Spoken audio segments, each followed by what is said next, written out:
The director broke down halfway through filming. The ending was rewritten at gunpoint by the studio, and two of the film's biggest stars were barely speaking by the time the cameras stopped rolling. What you watched on screen was the polished version. What happened behind those cameras was something else entirely. Everybody stay exactly where you are. Party's over. Fact 1, rights sold immediately. Alistair MacLean wrote The Guns of Navarone in 1957 and had published exactly one previous novel. Within weeks, it had become one of the fastest-selling war thrillers in British publishing history, and the film rights were already gone. The man who bought them was Carl Foreman, the screenwriter behind High Noon and The Bridge on the River Kwai, who had spent years blacklisted during the McCarthy era watching his work produced under other people's names. What Foreman saw in MacLean's novel was not a simple action picture. He saw a film about men asked to do monstrous things in the name of a just cause and what those things cost them. That was not what Columbia Pictures thought they were financing. The gap between those two versions of the same project would define everything that followed. Fact 2, director was replaced. J. Lee Thompson, director of Cape Fear and Ice Cold and Alex, was not prepared for what converged on him in the summer of 1960 on Rhodes. The heat was extreme, the logistics were a daily crisis, the schedule slipped within the first week, and the cast was an assembly of strong and opinionated personalities who were not inclined to make a struggling director's life easier. Thompson began to deteriorate. There were days he could not make decisions, days he stood on set and went quiet. Carl Foreman, present as producer, quietly began directing scenes himself while Thompson remained on set in name only. This was never formally announced, it was simply what happened. The director of record on The Guns of Navarone directed a fraction of the film that bears his name. Fact 3, Peck and Quinn clashed. Gregory Peck and Anthony Quinn did not get along. Oh, that was your idea too, was it? That's right. Peck was controlled, precise, and methodical. Quinn was instinctive, physical, and unpredictable. Quinn wanted more screen time, more dramatic weight, more of the film's emotional core, and he treated every scene as an opportunity to renegotiate that reality. He rewrote his own lines on multiple occasions and delivered them without warning, forcing the other actors to respond in real time to material they had never rehearsed. Peck, to his credit, usually absorbed it without visible reaction. Peck said nothing critical of Quinn in any interview given during his lifetime, but the people who were there have been less diplomatic. The tension between those two men was real, sustained and unresolved by the time filming ended. If you watch their scenes together carefully, you can feel it. It was never performed. What looked like dramatic friction on screen was something that both men carried with them off it. Fact 4, Niven had served. He's the man who blew up Rommel's headquarters into Brook without damaging a single window of the orphanage next door. David Niven plays the wit, the man who keeps things light when everything is about to go wrong. What the film does not tell you is that Niven had served as a lieutenant colonel in the British Army during World War II and had been among the first Allied officers ashore on the beaches of Normandy on D-Day. He had seen things that no screenplay could fully represent. People who worked with him on Navarone described a man carrying something that surfaced occasionally in his eyes during takes in the quieter moments where the camera had time to sit on his face. It was not the script. Niven almost never spoke about his wartime experience publicly, but those who knew him said it was always there. Watch his eyes in the scene where the team discusses what they are willing to do. Underneath the lightness, something else is present. It is real. Fact 5. The stunt went wrong. The cliff sequences used no CGI, no green screen, real cliffs, real rope, real rock. During one wire-rig descent sequence, something failed. A stuntman was seriously injured. Filming stopped for 2 days. Several crew members refused to continue until the rigging had been completely rebuilt and independently signed off by engineers brought in from outside the production. The studio absorbed the delay without comment. The cost was buried in the overall production overrun, which was already alarming.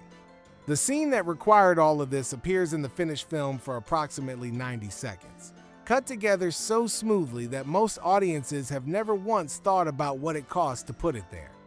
That is either a testament to the editing or a very effective act of concealment, possibly both. Fact 6. Budget nearly collapsed. The original budget was set at approximately $6 million.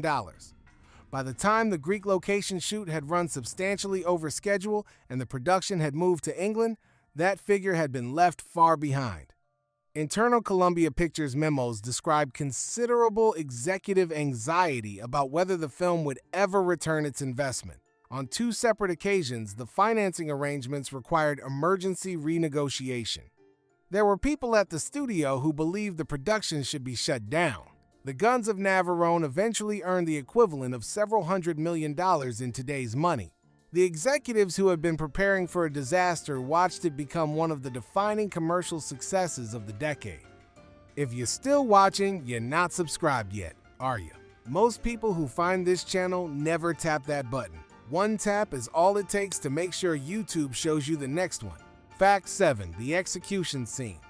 Carl Foreman's screenplay contained a scene that war films of the era almost universally avoided. A member of the team executes a wounded comrade to prevent her from revealing the mission under interrogation. The decision is made quickly, without ceremony, without the camera cutting away. Preview audiences at early screenings were shocked into silence. The studio's response was immediate: remove it, soften it, make it easier to absorb. Foreman refused. He had not written a scene designed to make audiences feel better. He had written a scene designed to make the film's central question unavoidable. The scene is still there. It has been there since 1961. Most people who have seen The Guns of Navarone remember it without being able to explain why it stayed with them. Why a film remembered as an action picture leaves something darker behind. That is precisely what Foreman intended. Remove that scene and you have a very good film. Keep it and you have something that refuses to let go. Fact 8. Quinn improvised. Several of Anthony Quinn's most powerful moments were not in the screenplay as written. The exchange near the film's climax where Stavros' personal history with the German officer surfaces and reframes everything that preceded it was shaped substantially by Quinn's own instincts on the day. It was not rehearsed. It simply happened. Foreman incorporated the best of Quinn's improvisations into the final cut without modification. Others were discarded after argument. The performances those moments produced where Quinn looks directly through the scene and into something beyond it are among the best things in the film. They could not have been scripted. Fact 9. Pappas nearly cut. Irene Pappas's role as Maria was not large, and during production, pressure was repeatedly applied to reduce her scenes further in the interest of pace. The argument made was straightforward. Her storyline slowed the momentum of the central mission. Foreman resisted every time. Without Pappas, the film's human cost becomes abstract. With her, it is specific and undeniable. The scene in which her character's collaboration is revealed and the decision that follows is the most devastating moment in the entire film. That scene exists because Foreman held the line, not because the studio wanted it there. Fact 10. Tiomkin's score disputed. Dmitri Tiomkin, composer of High Noon and Rio Bravo, was famously combative about his work, and The Guns of Navarone was not an exception. During post-production, voices within the production argued the score was too large, too operatic, too determined to tell audiences how to feel during scenes that needed silence. Tiomkin did not receive this feedback graciously. The arguments extended the post-production period by several weeks. What reached cinemas was a negotiated version, some passages trimmed, some silences preserved. The main theme survived intact and became one of the most recognizable pieces of film music of the 1960s. It remains in regular use more than 60 years later. Fact 11. German engineer hired. The Guns required specialist knowledge the production's art department did not possess. A consultant was brought in to advise on the technical specifications of large-caliber artillery installations. His expertise had been acquired during the Second World War. On the German side, the production did not publicize this. The man knew his subject thoroughly, and the installations he helped design looked exactly as they needed to look. The barrels alone were constructed to a scale that required custom engineering solutions. The surreal quality of a former Wehrmacht specialist advising a British-American film about destroying a Nazi fortification was not the kind of story anyone involved was keen to see in the press materials of 1961. Fact 12. Baker almost cast. Gregory Peck was not the only actor considered for Keith Mallory. The Welsh actor Stanley Baker, who would produce and star in Zulu 3 years later, was seriously discussed. Baker had the physicality and controlled intensity the role required, and he was considerably less expensive. The producers chose Peck because he was the most bankable dramatic actor in the world at that moment, and the production needed a name that guaranteed international distribution. There is a version of this film harder, leaner, less polished that would have existed if the decision had gone the other way. It might have been more honest. Fact 13. 7 nominations, 1 win. The Guns of Navarone received 7 Academy Award nominations: Best Picture, Best Director, Best Adapted Screenplay, Best Cinematography, Best Film Editing, Best Sound, and Best Special Effects. It won 1 Best Special Effects. The Best Picture Oscar went to West Side Story, which swept the ceremony with 10 wins. Some historians interpret the ratio as the Academy's discomfort with the film's moral darkness. Others point to the bad luck of competing against one of the strongest fields of the decade. Either way, 7 nominations represent a level of recognition that most films never approach, and the one award the film received was among the hardest earned in its difficult history. Fact 14. Location shoot problems. Filming in Greece in 1960 required navigating political sensitivities, military restrictions, and a government not entirely comfortable with an American production depicting Greek resistance fighters in occasionally unflattering terms. Several permits were delayed. Coastal access required direct negotiation with the Greek military. The conversations were rarely straightforward and sometimes broke down entirely before being resumed. Extras briefed in English and translated into Greek with varying accuracy arrived on location on at least one occasion with no clear understanding of what they had been hired to do. The combination of language barriers, political friction, and logistical chaos made the road shoot one of the most complex undertaken by any major production of the era. It also produced some of the most visually striking footage in the finished film. The two facts are not unrelated. Fact 15. Peck exhausted. Gregory Peck described the production as one of the most exhausting of his life, not only physically but emotionally. The road's location shoot in extreme heat pushed him beyond his usual range. The directorial instability, the sustained tension with Quinn, the weight of carrying a production of that scale through conditions that kept trying to defeat it, all of it accumulated in ways that did not show on screen, but that he carried for some time after filming ended. Several people close to him noted that he returned from Greece quieter than he had left. He spoke about this without bitterness, and said, on more than one occasion, that the result was worth everything it cost. He also never agreed to work under similar conditions again. That combination, the willingness to acknowledge the cost and the refusal to repeat it, is probably the most honest assessment anyone associated with the production ever gave. Fact 16. Novel stripped down. McClane's novel is darker and more psychologically complex than the film it became. The book is interested in the interior lives of the men, their doubts, their fear, the way the mission gradually strips away the distance between themselves and what they are doing. The film is primarily interested in what the men do rather than what it costs them. McClane watched Hollywood transform his material into entertainment with the resignation of a writer who has sold the rights and surrendered the argument. He never formally disowned the Guns of Navarone.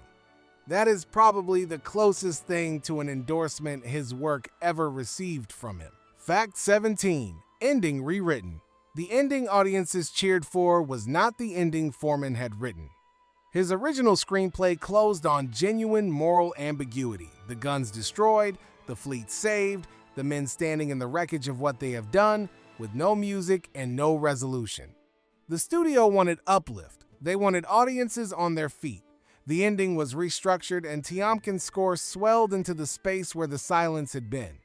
Foreman knew what had been lost. He had written a film about the fact that winning does not undo what you became in order to win. The studio was right that it was more commercially effective. Foreman was right that it was less honest. Fact 18 launched a genre. The Guns of Navarone did not invent the ensemble war mission film, but it established the template that defined the genre for 20 years. The Dirty Dozen, Where Eagles Dare, Kelly's Heroes, A Bridge Too Far, every one of them drew directly on the structure and character dynamics Foreman built in Navarone. The debt is not incidental. Directors involved in those films have said explicitly that Navarone was the starting point. The reluctant team assembled from incompatible men, the impossible mission, the internal betrayal, the moral question embedded in the action, all of it was present in Navarone in something close to its definitive form. The genre was built on the foundation of a production that nearly collapsed, ran massively over budget, and had its director quietly replaced in the middle of the Greek summer. Fact 19 changed European finance. The financial structures required to make Navarone work, the co-production arrangements, the currency agreements, the deals with local governments did not exist in their current form before this film required them. Columbia's willingness to finance it at that scale helped establish the template for what became known as runaway productions: American money, European locations, international casts. The studios discovered that shooting in Europe was not only cheaper than Hollywood, it produced a visual authenticity that no backlot could replicate. Lawrence of Arabia, made the following year on even greater scale, operated on the same financial principles. The infrastructure that made Lawrence possible had been partially constructed during the making of Navarone. That part of the story is almost never told. The film's legacy tends to focus on what appeared on screen. What it changed in the industry behind the screen is a different and equally significant story. Fact 20 McClane disowned sequel.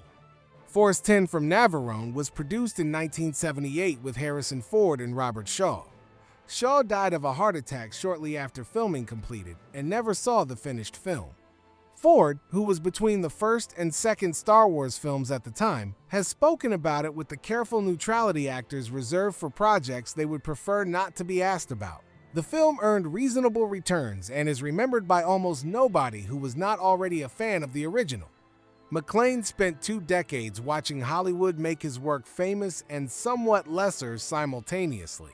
He died in 1987, having produced 29 novels, most of them adapted, most of them diminished. The Guns of Navarone remains the best version of Alistair McClane that cinema ever produced. Whether it is the version McClane would have wanted is a question that, characteristically, he never answered directly. The silence on that point is probably the most eloquent thing he ever said about it.